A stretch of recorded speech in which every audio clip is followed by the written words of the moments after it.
नाव न सांगता ओळख करून द्या. सर मी अकोले तालुक्यातील कोथुळे गावचा, अहमदनगर हा माझा जिल्हा. 1ली ते 4थी शिक्षण हे मी जिल्हा परिषद शाळेतून केलेले आहे. 10वीपर्यंतचे शिक्षण माझं रयत शिक्षण संस्थेतून झालेलं. 11वी-12वी तालुक्याच्या ठिकाणी पूर्ण करून डिग्रीचं शिक्षण हे नाशिक येथील मातोश्री कॉलेज ऑफ इंजिनिअरिंग येथून पूर्ण केले. 2017 पासून पूर्ण वेळ मी MPSCची तयारी करत आहे आणि सुडोकू सोडवणे हा माझा छंद आहे. 17 पासून जो प्रवास कसा होता, काय काय केलं त्याच्यामध्ये?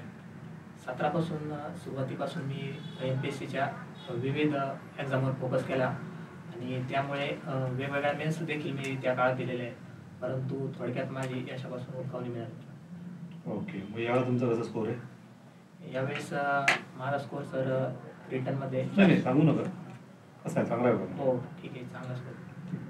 हेरंब कुलकर्णी माहिती होतं तुम्हाला? माफ करा सर, म्हणजे सध्या आठवत नाही. अच्छा, तुमच्याकडे अकोल्यातले कोणी असे हे आहेत का कीर्तनकार? हो सर. की जे खूप प्रसिद्ध आहेत? हो, आमच्या इकडं कीर्तनकार प्रसिद्ध आहेत. कोण? निवृत्ती महाराज सर. मग त्याचं वादळ असतं का ठरलं ते?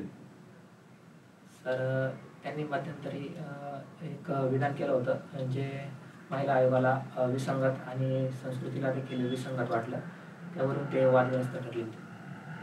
त्यावर त्यांचं काही म्हणणं आहे का की त्यांनी माफी मागितली, काय केलं? हो, त्यांनी त्याविषयी सांगितलं की हे जर का म्हणजे त्यांनी ज्या पुस्तके किंवा जे ग्रंथ वाचलेले त्याच्यानुसार ते विधान केलेलं होतं, त्याचा हा परिस्थितीशी काही एक संबंध नाही आणि जरी आढळून आला तर निव्वळ योगायोग समजा आणि त्याविषयी त्यांनी माफी पण मागितली. पुन्हा याविषयी ते असे बोलणार नाही. ओके, मग वारकरी मुंबई आता भरकडत चालले असं वाटत नाही का तुम्हाला? हे सगळं अशा प्रकारचं बोलणं किंवा हातवारे करणं विशिष्ट प्रकारे, खाजवणं, फाटक वगैरे मध्येच?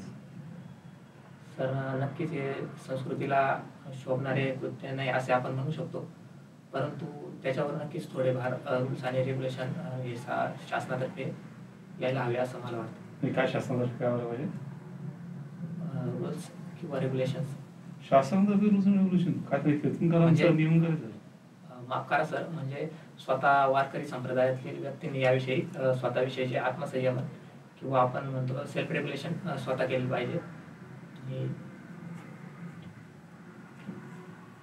एक म्हण माहिती आहे तुम्हाला, कीर्तनानं समाज सुधारत नाही आणि तमाशानं बिघडत नाही, ऐकले का? हो सर, ऐकलेले आहे. काय म्हणजे ते तुम्हाला पटतंय का? सर नक्कीच हे मला पटतं, कारण कोणतीही गोष्ट समाजाने स्वीकारायची की नाही हे समाजावर स्वतःवर अवलंबून आहे. समाजाने नक्कीच चांगल्या गोष्टींचा स्वीकार करायला पाहिजे आणि अयोग्य गोष्टींचा हा त्याग करायला हवा. त्यात सरळ सरळ असं म्हणलं की बाबा कीर्तन ही उदात्त गोष्ट आहे आणि तमाशा ही निकृष्ट गोष्ट आहे, कारण त्यानं बिघडत नाही, ते मान्य आहे? सर तमाशा एक लोककलेचं साधन आहे असं माझं मत आहे. त्याने समाजावर काही वाईट परिणाम होतो असं मला वाटत नाही. डिग्री काय झाली? सर माझं शिक्षण BA मेकॅनिकल मधून पूर्ण झाले. BA mechanical. ओके, मग का प्रायव्हेटमध्ये का नाही गेलं? सर डिग्रीच्या शेवटच्या वर्षी असताना माझं कॅम्पसमध्ये सिलेक्शन झालं होतं, परंतु मी पूर्णपणे ज्यावेळेस विचार केला की नक्की करिअर कशात करायला हवं, तर त्यावेळेस मला असं आढळून आलं की कामाची जी विविधता आहे ती या ठिकाणी मोठ्या प्रमाणात आहे. काम करताना एक स्वायत्तता देखील आहे, तसेच लोकांविषयी प्रत्यक्ष कार्य करण्याची आपल्याला एक चांगली संधी देखील इथे उपलब्ध होती. त्यामध्ये 6 वर्ष गेली, निर्णय बरोबर होता का? आता तुमच्या जॉब होता कॅम्पस. सर मला वाटतंय की युवा पिढीने सुरुवातीचे एज्युकेशन कंप्लीट झाल्यावर एक सुरुवात 5-1 वर्ष आपल्या आयुष्यासाठी नक्कीच गेले पाहिजे असं मला वाटतं. इतर सगळ्यात महत्वाचे क्रीम इयर्स असतात, just energetic years. Okay, aptitude test झाली पाहिजे का प्रत्येक विद्यार्थ्याची, त्याचा कल जाणून घेण्यासाठी? हो सर, ऍप्टिट्यूड टेस्ट कधी झाली पाहिजे? सर माझं मत आहे की ऍप्टिट्यूड टेस्ट ही 10वीला असताना ही झाली तर अतिशय योग्य राहील, कारण 10वी नंतरच बऱ्याचशा मुलांचा शिक्षणापासून दूर देखील जाऊ शकतात. त्यावेळेस जर झाली तर नक्कीच त्यांना एक पर्याय उपलब्ध होऊ शकतो. तुम्हाला वाटतं तुमची तेव्हा झाली असतं तर तुम्ही प्रशासक इकडं कल आहे तुमचा प्रशासनाकडे हे सिद्ध झालं असतं? व सर होऊ शकलं असतं. असं काय वाटतं तुम्हाला? कुठल्या क्वालिटीज आहेत तुमच्या?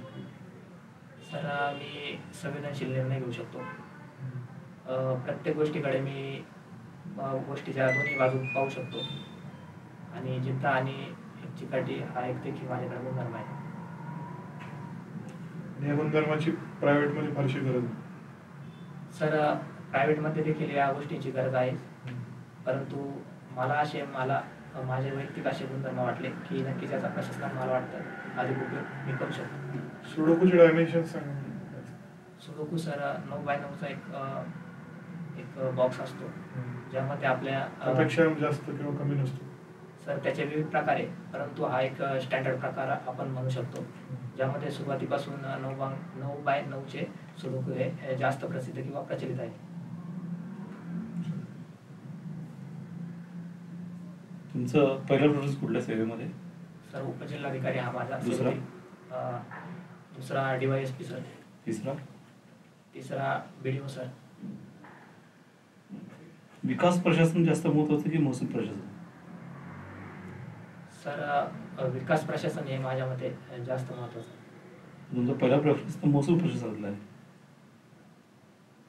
सर महसूल डेप्युटी कलेक्टर या पदावर कार्य करताना जास्त स्वायत्तता आहे असं मला वाटतं. स्वायत्तता काय करायचं? काम महत्वाचं की स्वायत्तता महत्वाची? सर मुख्य प्रायोरिटी आपण कामाला द्यायला हवी आणि त्या ठिकाणी मला वाटतं विविध पदांवर कार्य करण्याची चांगली संधी. नाही मग मला कळलं, मग BDO मध्ये स्वायत्तता नाही आहे? नक्कीच सर त्या पदावर पण स्वायत्तता आहे. पण तिकडे काय BDO मध्ये तुम्हाला पहिला प्रेफरन्स आहे की महसूल प्रशासनच का? की सर्वात नंबर 1 करप्ट डिपार्टमेंट कुठल्या सरकारचं? सर सध्या NCBच्या रिपोर्टनुसार महसूल प्रशासन. म्हणून तुम्हाला हवं आहे? नाही सर तसं. सर माझ्या मते डेप्युटी कलेक्टर या पदावर विविध आस्थापनांवर आपल्याला कार्य करण्याची किंवा जास्त विविधता आढळून येते. जास्त विविधता असणारे विकास चांगला करता येतो की एकच काम नीट लावून धरून विकास चांगला करता येतो? सर विकासासाठी सातत्य किंवा आपण एकाच गोष्टीवर कार्य करणे अधिक गरजेचे आहे. मग वेगळ्या क्षेत्रातून करणार काय? त्याचा विचार नाही केला का? सर त्याविषयी मी विचार केला. अच्छा. BDO जो आहे ब्लॉक डेव्हलपमेंट ऑफिसर, तो कोणाच्या हाताखाली काम करतो? सर तो पंचायत समितीचा प्रशासकीय प्रमुख असतो. तो पंचायतीने ज्या योजना पारित केलेल्या आहेत त्या सर्व योजनांची अंमलबजावणी करतो. त्याचा बॉस कोण असतो? तो सर CEOच्या नियंत्रणाखाली कार्य करतो. CEOच्या अंडरखाली काम करतो. Chief officer? हो. पण चीफ ऑफिसर तर शहरामध्ये असतो ना? Sir chief executive officer sir. Chief executive officer. आणि मग डेप्युटी CEOचं स्थान कुठे येतं माझ्या सगळ्यात?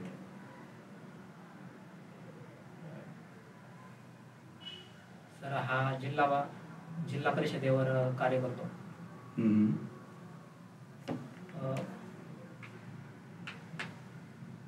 करा सर त्याविषयी सध्या आठवत नाही. अच्छा. आजचं हेडलाईन काय होतं पेपरमध्ये? सर आजची हेडलाईन इथेनॉलवर केंद्र सरकारने बंदीचा निर्णय ही हेडलाईन होती. तुमचं काय त्याच्यावर ओपिनियन आहे? सर मला असं वाटतंय की इथेनॉलवर बंदी आणणं हा शासनाचा निर्णय काहीसा चुकीचा असं मला वाटतं. पण मग साखरेचे भाव वाढले तर सामान्यांना जमलं कसं होईल? सर परंतु या ठिकाणी शेतकऱ्यांच्या रेम्युनेटिव्ह प्राईस म्हणजे आपण जो म्हणतो ऊसाचा FRP त्याच्यावर देखील परिणाम पडतो आणि साखर कारखाने देखील यामध्ये तोट्यात चाललेले आहेत. पण मग उपाय काय असतो? सरकारचा मुद्दा आहे त्याचं काय की साखरची किमती वाढतील, महागाई वाढेल? माफ करा सर सध्या त्याच्याविषयी विचार करा.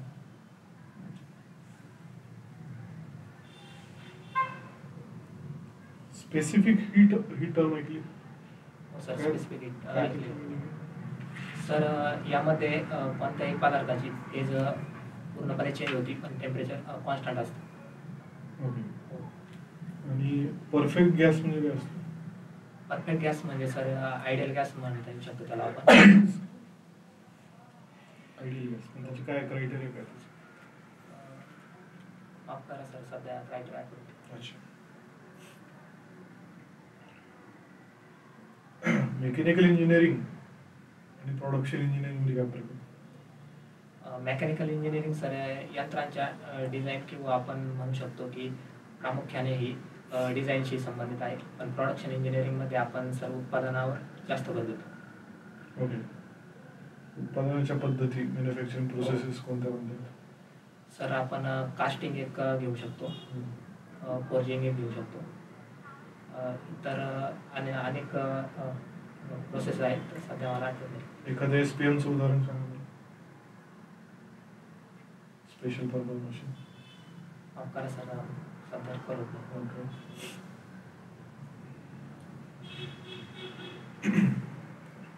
की तुम्हाला महाराष्ट्राचे 3 प्रमुख समस्या येतील का? हो सर. कुठल्या? एक शेतकऱ्यांची आत्महत्या, दुसरी? एक दुष्काळ, तिसरी? एक अस्थिर राजकारण म्हणता येऊ शकतं. पहिली जी आहे त्याच्यावर उपाय करता येईल? सर त्यासाठी सर्वप्रथम आपण शाश्वत विकासाच्या गोष्टी आपण शेतकऱ्यांसाठी उपलब्ध करून देऊ शकतो, जसं की आपण जलसिंचनाच्या सुविधांवर जास्त भर देऊ शकतो. तर गोष्टी सर सध्या करू. ठीक आहे. दुसरं जे आहे दुष्काळ, त्यावर काय करता येईल उपाययोजना? सर यामध्ये आपण पश्चिमेकडील पश्चिम वाहिनी ज्या नद्या आहे त्यांचा जो पाण्याचा अपव्यय होतो किंवा डायरेक्टली आपण म्हणू शकतो की अरबी समुद्रामध्ये जातात, त्यांना आपण इकडं रिकनेक्ट करू शकतो थोडं त्या प्रमाणावर. पण त्याचे दुष्काळावर मत डायरेक्टली. तसेच आपण वृक्षतोड रोखू शकतो. तिसरं अस्थिर राजकारण. मला सर त्याच्याविषयी विचार केला.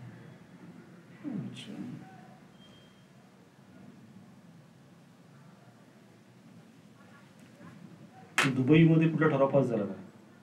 हो सर, आता COP28 भरलेले आहे. कुठला ठराव पास झाला?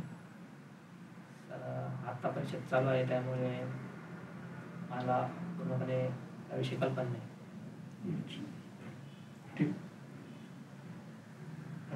सुडोकू तुम्ही किती वेळात सोडवता? त्याचं काही असं हे आहे का, रेकॉर्ड वगैरे आहे का? World record? माफ करा सर, त्याविषयी कल्पना नाही. रिसेंटली काही वाचले पुस्तक वगैरे? हो सर. कुठलं? मी पु ल देशपांडे यांचं सर मी आसामी पुस्तक वाचलं. असं. ओके. 2 ओळीत त्याची स्टोरी लाईन सांगते? सर त्यामध्ये त्यांनी एका कारकुनाचे जे आत्मचरित्र आहे ते एक्सप्लेन केलेलं आहे. त्यामध्ये विविध घटनांमध्ये त्यांनी हास्यास्पद किंवा आपण विनोदी वर्णन त्याविषयी गोष्टींचं विविध गोष्टींचं त्यामध्ये आढळून येतं sir. Thank you. Have a great day sir. हो.